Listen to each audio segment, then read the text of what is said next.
والعصر إن الإنسان لفي خسر إلا الذين آمنوا وعملوا الصالحات وتواصوا بالحق وتواصوا بالصبر. إن الحمد لله نحمده ونستعينه ونستهديه ونستغفره ونعوذ بالله من شرور أنفسنا ومن سيئات أعمالنا.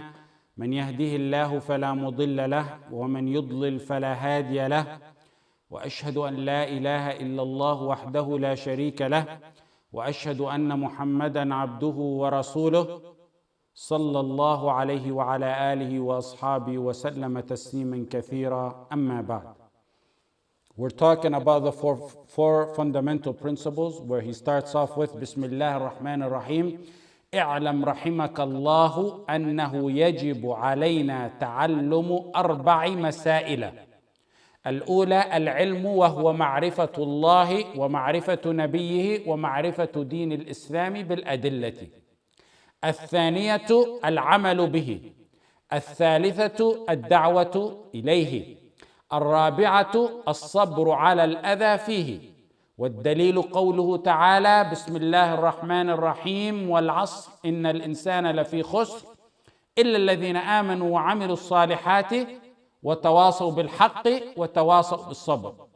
قال الشافعي رحمه الله تعالى لو ما أنزل الله حجة على خلقه إلا هذه السورة لكفتهم. We're on the 4 fundamental principles of this book, of this booklet. We mentioned in previous classes that even though the core part of this book is Tawheed, the topic, the subject matter of this book is Tawheed. If you're going to put it in a section in your library, you have different sections: Fiqh, Usool, Tawheed, Sirah. You put it in the Tawheed section. But Islamic knowledges are intertwined. In the past 11 classes, we took matters of Usool, took matters of Hadith. Now this class is going to seem more like a Tafsir class. In the future, the class will get deeper into Tawheed, where we're going to talk about the core, like Wala and Bara, as he made statements about that. So basically, the knowledges, the sciences of Islam are intertwined. Today we're going over a surah of Surat Al Asr. And we're going over it not in such depth. And why?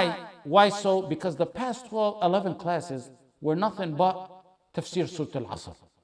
The 4 introductory fundamental principles we've been talking about all this time were directly taken from Surat Al Asr. They are directly taken out of Surat Al Asr. So let's talk about this great surah.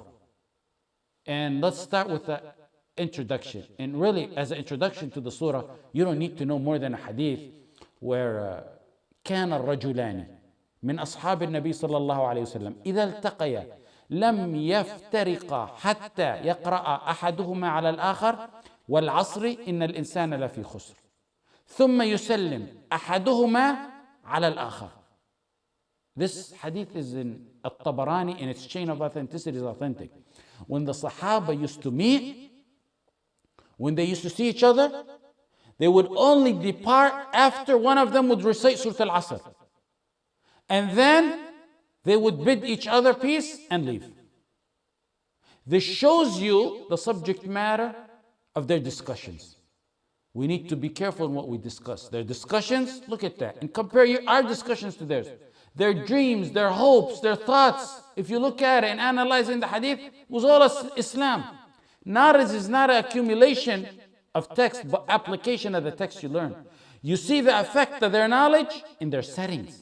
They're not double-faced. One face in the masjid and a totally different person in their private settings that are behind walls or closed doors and in their homes. If you were to do a survey today on the Thalathat al-ilm and on businessmen and people, engineers and professionals, blue collar, white collar, laymen, knowledgeable, and ask what topics dominate their private settings. Politics, plain old politic talks, business, stocks, sports.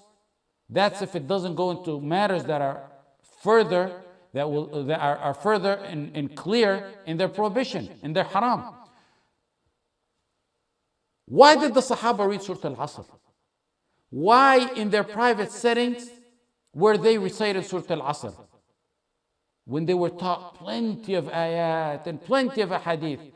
I always think of this situation when I talk about it or read it. Out of 114 surahs in the Qur'an, why did the Sahaba choose Surat Al Asr? I say to myself, if it was for the blessings, the Fatiha would be better of a choice, because it's the mother of the Qur'an. Or rather, go to Al Ikhlas, which is 1/3 of the Qur'an. But why did they choose Al Asr? 3 verses, 14 words, and 70 letters. Possibly one of the shortest surahs in the Quran. Actually, the shortest 4 surahs in the Quran are Al Ikhlas, Al Kawthar, Al Nasr, and Al Asr. In fact, the shortest surah in the Quran is Al Kawthar. The one right after that, in being short, is the surah we have today, Surat Al Asr. The surah gives you the 4 fundamental principles of your belief. Your salvation is in the surah. The way to success in this life and success in the hereafter is in the surah. They chose this of other surahs because it gives the path you're on, the true meaning of friendship and how your relationship with others is. Tawasaw bil haqqi wa tawasaw bil sabr. Allah gives an oath by al-asr, by time. Allah gives an oath by that which He wills, on whatever He wills. This gives honor and high regard to what Allah gives an oath by, and on the subject matter that the oath is given to. It gives honor, it gives importance to that which Allah gave an oath by, and that which Allah gave an oath on. We all know Allah's words are all held in high regard, all of it. So imagine how high of a regard they must be when He gives an oath by them. That's why when a Bedouin, in the Bedouins, a lot of them knew the Arabic language. He heard the oath of Allah. فَوَرَبِّ السَّمَاءِ وَالْأَرْضِ إِنَّهُ لَحَقٌّ مِثْلَ مَا أَنَّكُمْ تَنْطِقُونَ. In Surah Al-Dhariyat, Allah says, by the Lord of the heaven and the earth, it is truth, it is the truth, just as it is the truth that you can speak. The Bedouin began to shake. He said, who got Allah so mad that he needed to give such an oath? He took it to heart that Allah gave an oath. What does Al Asr mean? It means time. There are many opinions, but I think from my perspective or from my experience in teaching, it's best to summarize them in 4 opinions. And they're all correct. We'll boil them down to 4 opinions. And as you know, the Quranic wording is broad at times. And that's why you have many opinions on certain words or verses. The first meaning of Al Asr is Al-Dahr wa Zaman.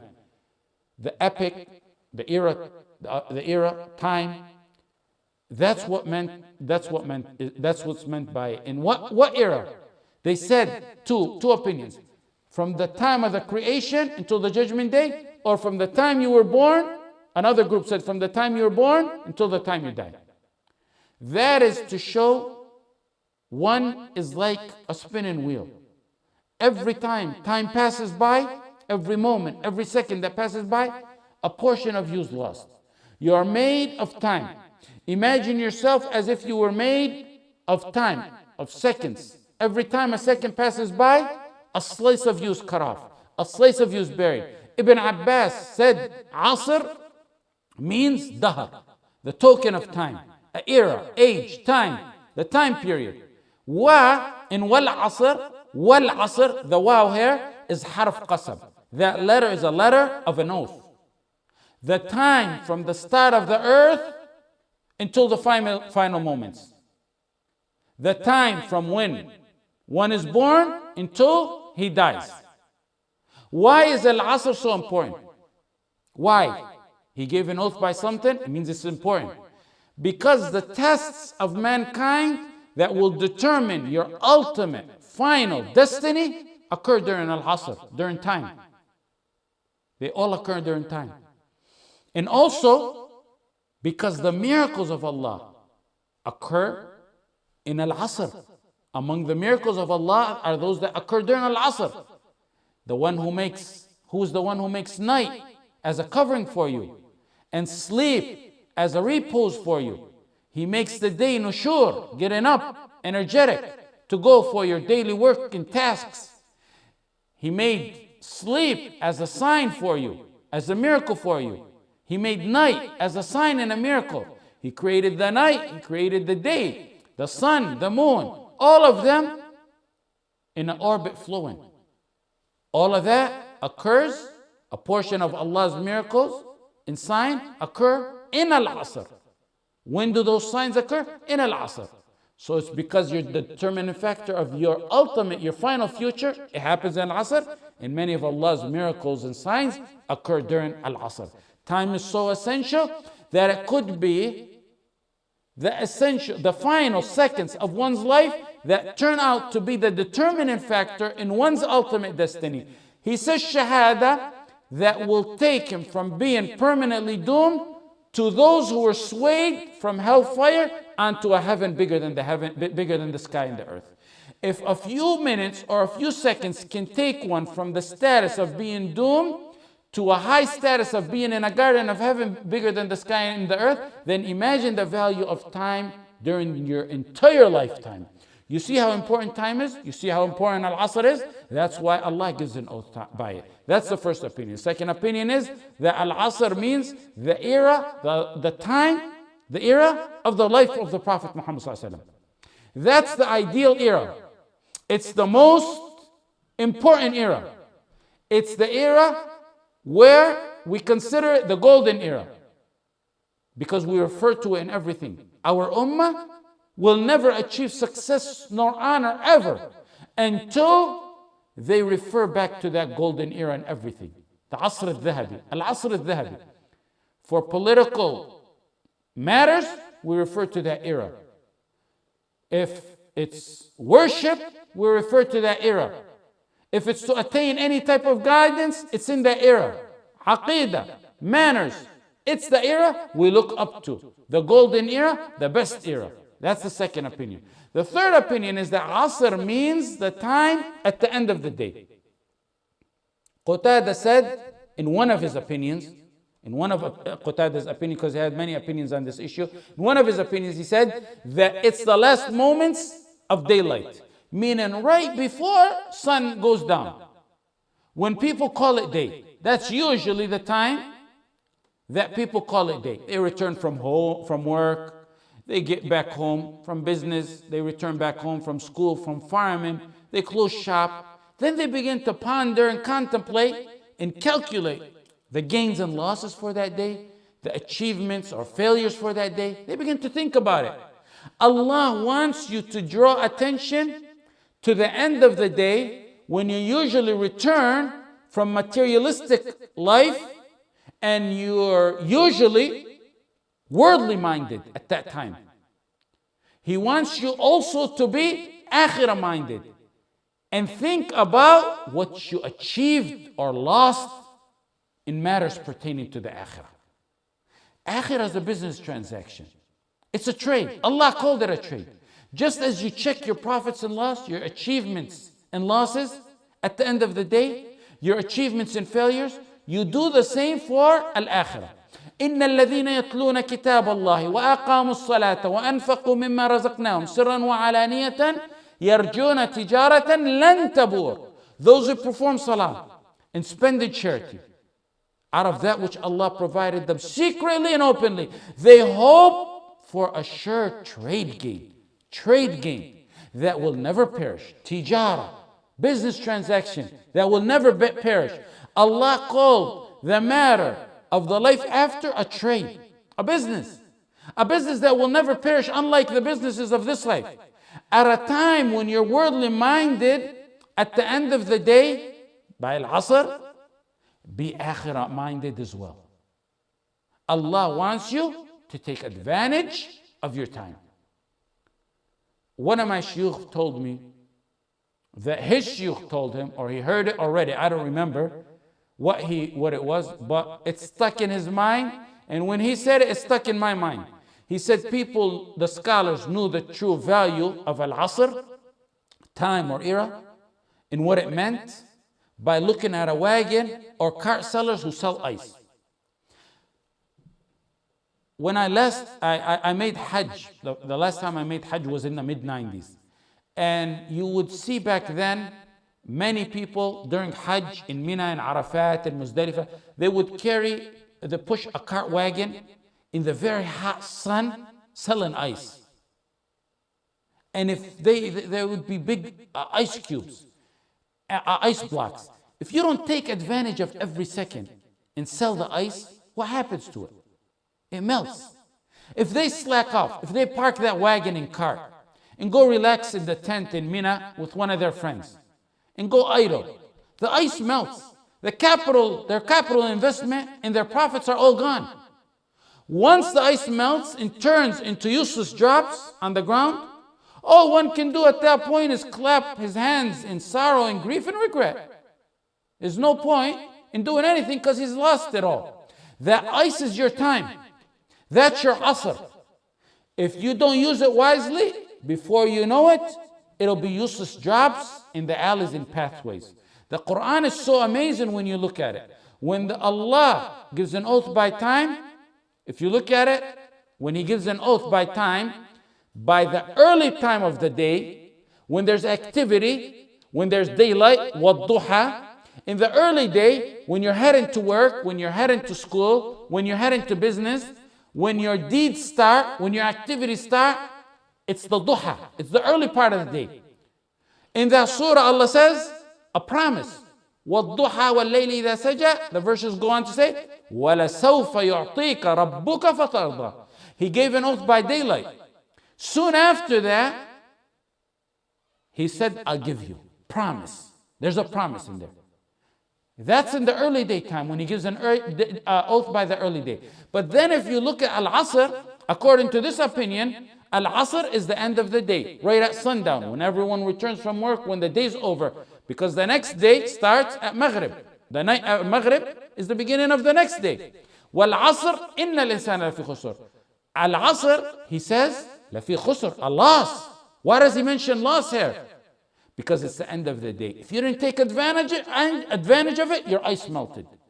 The oath by the daytime in Surat Al-Duha is followed by a promise, because that's the start of the day, to encourage you, to inspire you to do good. وَلَسَوْفَ يُعْطِيكَ.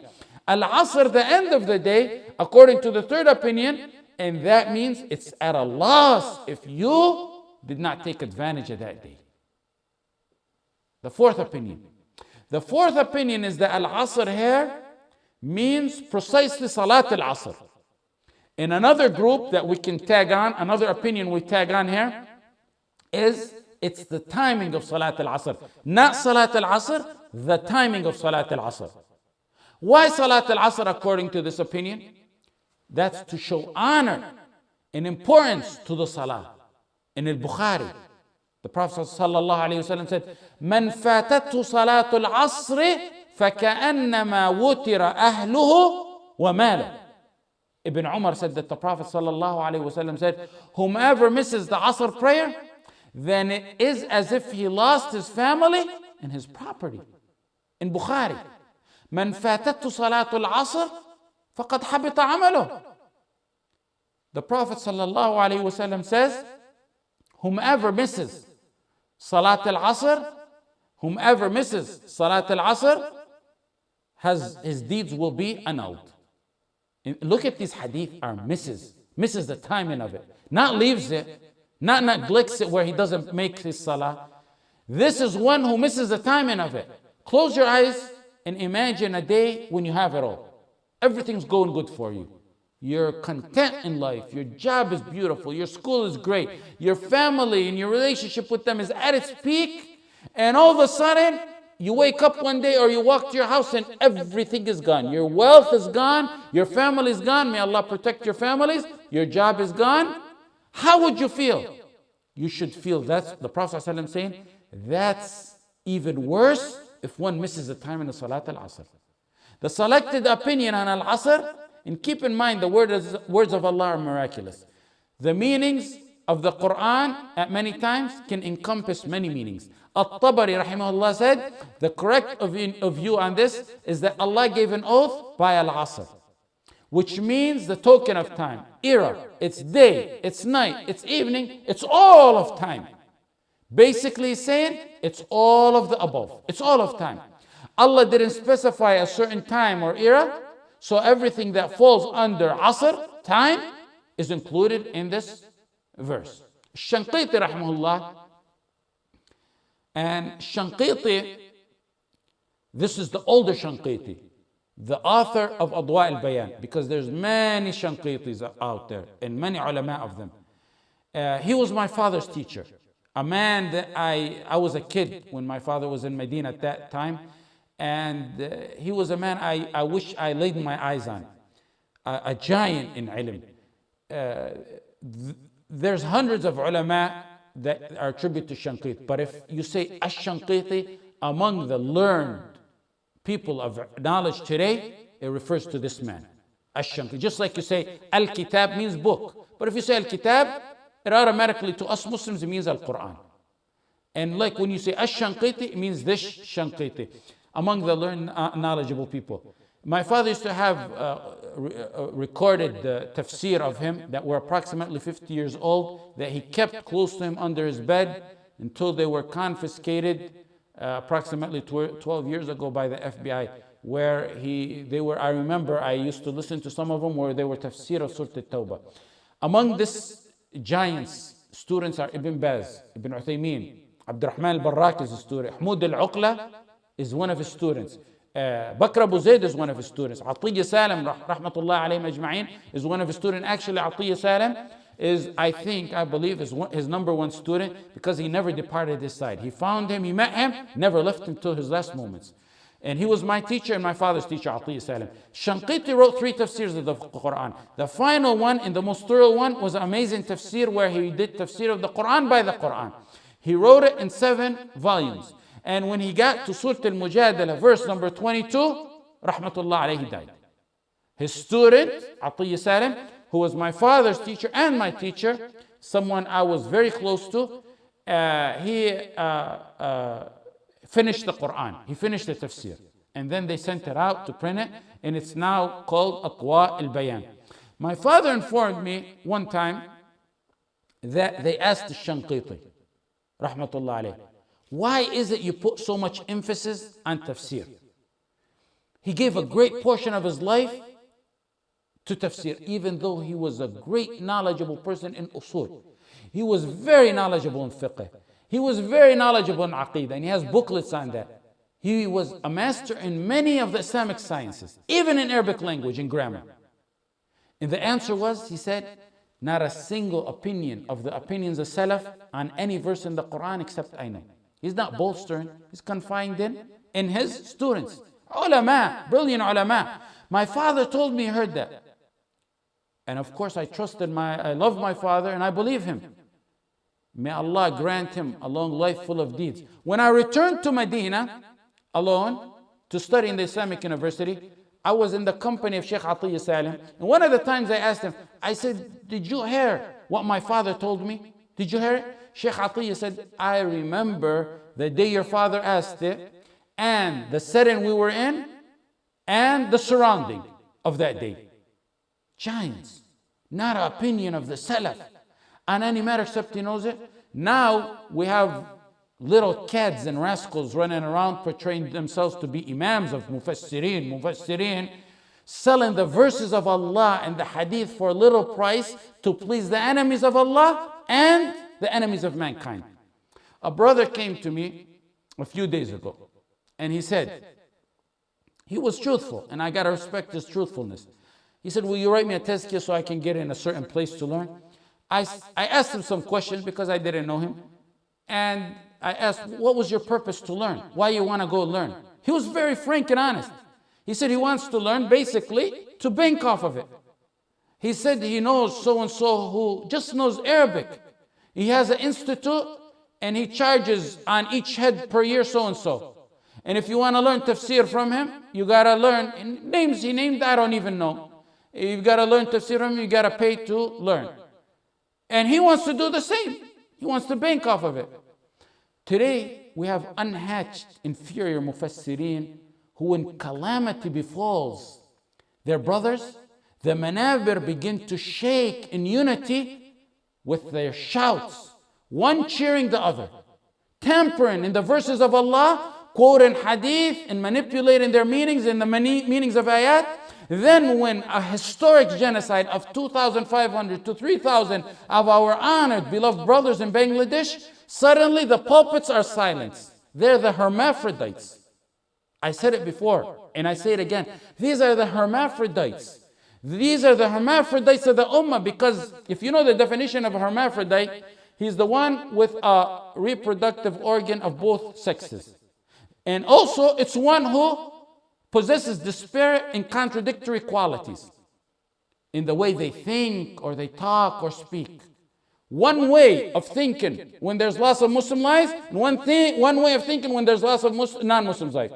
The fault really is not on those malignant tumors, as much as it is on those drifters and floaters who follow behind them, the ignorant masses.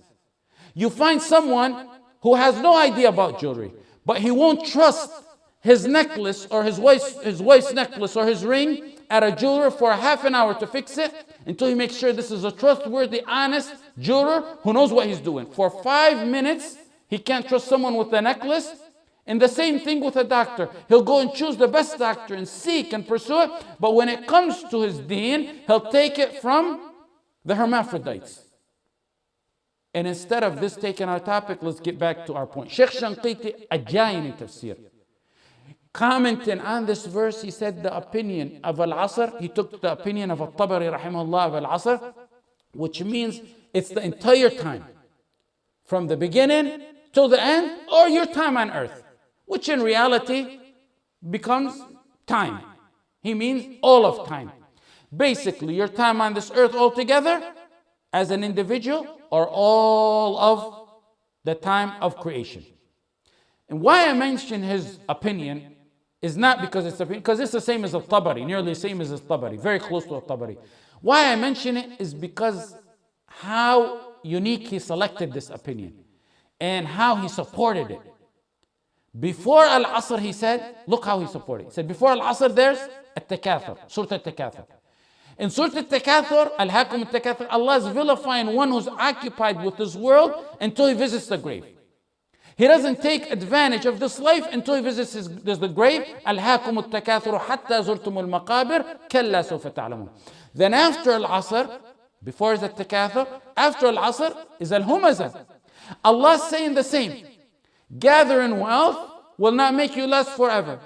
Take a lesson and take advantage of your time so you can succeed in the life after. وَيْلٌ لِكُلِّ هُمَزَةٍ لُمَزَةٍ الَّذِي جَمَعَ مَالًا وَحَدَّدَ. The conclusion is, since the surah before Al-Asr is in reality telling one to make good use of his time on this earth, and the one after is doing the same, it best suits that the surah in between, which is Al-Asr, have the same theme and meaning, which is your time on this earth, take it and take advantage of it.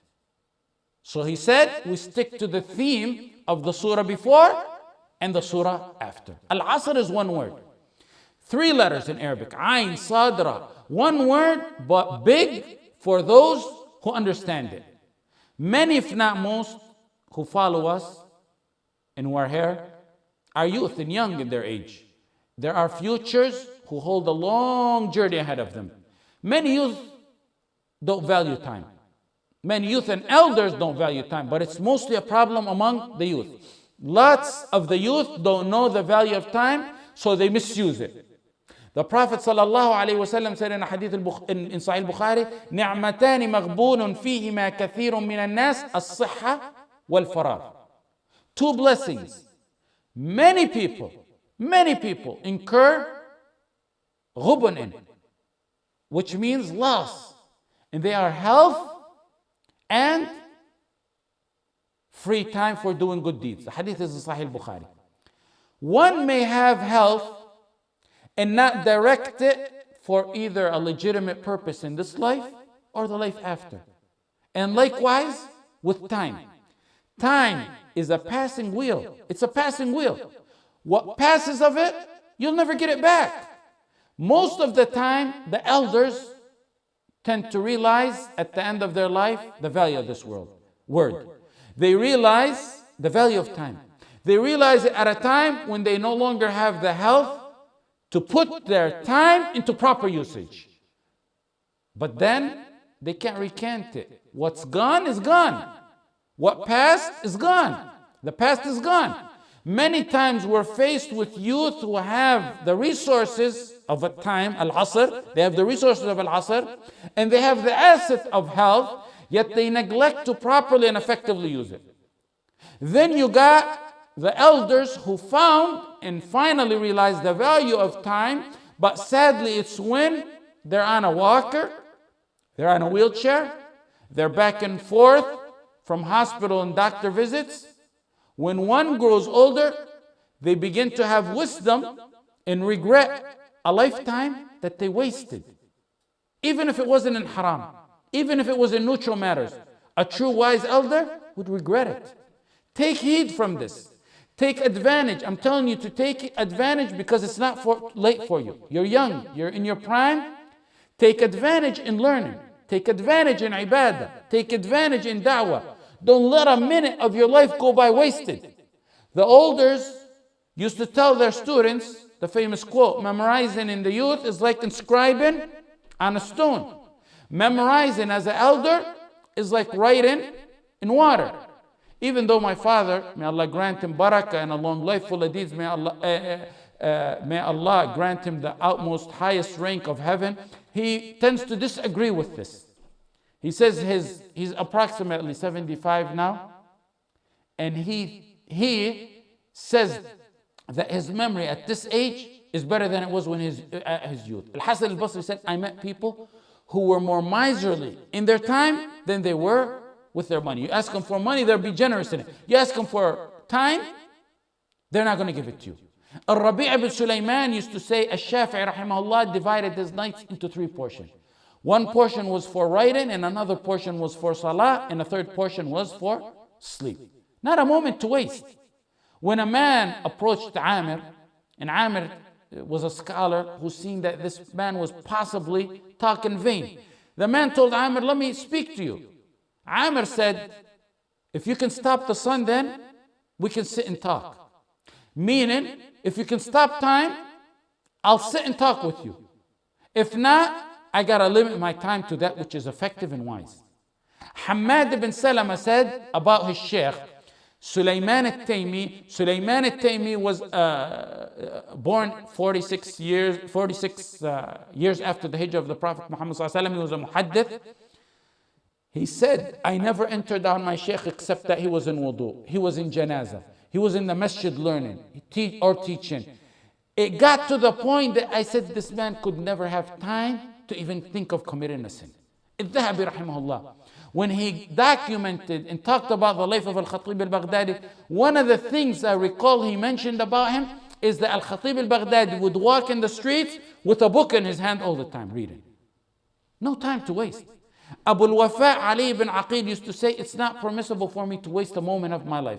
If I'm not using my eyes, I'm using my tongue. If I'm not using my tongue, I'm using my mind in thinking and contemplating about that which I learned or taught. Back to the oath of Allah, wal asr. Allah gives an oath by His creation. Allah gives an oath by His creation, and He gives an oath by humans, by animals, by inanimate matters, by duha, by layl, by al-fajr, by humans. But the only human that the only human that Allah gave an oath by was the Prophet Muhammad sallallahu alaihi wasallam. لَعَمْرُكَ إِنَّهُمْ لَفِي سَكْرَتِهِمْ يَعْمَهُونَ. Allah said, by your life. Allah gave an oath by the life of the Prophet Muhammad sallallahu alaihi wasallam. If we don't know the wisdom in matters, in any matter, this matter or other matters, or our minds fall short of comprehending those matters that are in the Qur'an, in the solid authentic hadith, then one does not object. You never object. Because you object, you fall under the category of Iblis. That's what he did. That's what got him into what he got into. أَأَسْجُدُ لِمَنْ خَلَقْتَ طِينًا. He said, shall I prostrate to one who you created in clay? It didn't enter his mind that Allah's... You telling me to bow down to one who was created from clay? The shaitan's ordeal started by objecting. It's in the Qur'an, it's in the authentic. You take it and submit. وَيُسَلِّمُ تَسْلِيمًا. Don't object. Don't object to the text. Don't object to... That's the aspect. If we want to do husn dhan, that's an aspect of those. That's an aspect of the shayateen. If not, a full shaitan. Everything we have on this matter falls under لا يسأل عما يفعل وهم يسألون. You don't question Allah. He cannot be questioned to what He does. You're the one who's going to be questioned. One being questioned doesn't ask the one who's going to question him. You hear those who say, why is Allah giving an oath? Why does Allah give an oath? If it's to believers, they already believe. If it's to non-believers, then they're never going to believe. Allah said in Surat Al-Baqarah, وَلَئِنْ أَتَيْتَ الَّذِينَ أُوتُوا الْكِتَابَ بِكُلِّ آيَةٍ مَا تَبِعُوا قِبْلَتَكَ. If you bring them every sign of Allah, they're not going to follow. Why did the throne of Allah shake to the death of Sa'd? Doesn't it? I can't believe it. It's authentic. I can't believe it. It doesn't enter his mind. In matters regarding oath, sometimes the ulama draw wisdom from the principles of the Qur'an and Sunnah and the saying of the Salaf, draw wisdom from these matters. And let me mention 3 points that they give in why there's oath in the Qur'an and in the Hadith. First of all, the Qur'an, with languages spreading and the Qur'an being widely read in English, many forget that the Qur'an was revealed in Arabic. Arabic is the language of the Qur'an, and it was the language it was revealed in. Oath in Arabic language is to confirm that matters, even if one knows them. And if they're beyond the doubt, oath come in the Arabic language to confirm. That's part of the Arabic language. And the Qur'an uses that because the Qur'an came in the peak of the eloquency of the Arabic language. That's point number one. Now, point number two. A believer gains more faith with matters like oath. No reason to deny that. There's nothing wrong with bringing other matters and means to confirm one's belief. When Ibrahim alayhi salam said, رَبِّ أَرِينِي كَيْفَ تُحْيِي الْمَوْتَى in Surat Al-Baqarah, قَالَ أَوَلَمْ تُؤْمِنْ قَالَ بَلَى وَلَكِنْ لِيَطْمَئِنَّ قَلْبِي. My Lord, show me how you give life to those who are dead. Allah said, do you not believe? This is Khalilullah, Khalil. He said, yes, I believe, but I want to be stronger in my faith. So it gives more strength to one's belief. The third point is to give attention, to give importance to matters, to give importance to that which the oath is given by and that which the oath is given on. You know the importance of what Allah gave an oath on and by. Ibn Taymiyyah rahimahullah in volume 1 of his fatwa said, Allah gave an oath by some of His creation to honor it, to give it value, to give it attention, and to give it praise. Then, wal asri inna. Inna here is tawkeed, which means emphasis, assurance, and confirmation. Lafi, the lam in lafi, emphasis, assurance, and confirmation. La, the lam in lafi, is also tawkeed. So there's the assurance of the oath, there's the assurance of inna, and there's the assurance of la. An oath is to honor what is said and to confirm it. Look in the Qur'an. وَيَسْتَنْبِئُونَكَ أَحَقٌّ هُوَ قُلْ إِي وَرَبِّي إِنَّهُ لَحَقٌّ. The Prophet gives an oath here. وَقَالَ الَّذِينَ كَفَرُوا لَا تَأْتِينَ السَّاعَةُ قُلْ بَلَى وَرَبِّي لَتَأْتِيَنَّكُمْ زَعَمَ الَّذِينَ كَفَرُوا أَن لَّن يُبْعَثُوا قُلْ بَلَى وَرَبِّي لَتُبْعَثُنَّ. 3 oaths where the Prophet sallallahu alaihi wasallam gave an oath. In fact, Allah says, give an oath, say the oath. In other matters, and these are matters of resurrection, and that's to draw attention to the resurrection because it's an essential, important matter. Other matters in the hadith, وَالَّذِي نَفْسِي بِيَدِهِ, many hadith like that. وَمُقَلِّبِ الْقُلُوبِ, many hadith he gave with an oath like that. He's honest, he's trustworthy, and he gave an oath. In fact, he was ordered at times by Allah to give an oath so you can take heed. So we can take heed. So they can get our attention. And so it can be held in a higher status and regard. Now, let's take the oaths of human beings. We'll conclude with this point. Allah gives an oath by Allah gives an oath by what He wants and wills of His creation. We only give an oath by Allah. The Prophet ﷺ said in the authentic hadith, "Man halafa bi shay'in dun Allah faqad ashrak." It's in Musnad Ahmad and it's authentic. Who gives the oath by other than Allah, then he's committed shirk. In At-Tirmidhi, in Al-Hakim, in authentic narration, عن Ibn Umar radiyallahu anhuma, the hadith that you all know, "Man halafa bi ghayri Allah faqad kafara aw ashrak." Is it Ibn Umar or Abu Hurairah? It's Ibn Umar. Whomever gives an oath by other than Allah, he has committed shirk or kufr. If one gives an oath by Al Asr, if he gives an oath by his parents' life, by his parents' grave, has he become a kafir just by saying that? The answer is twofold.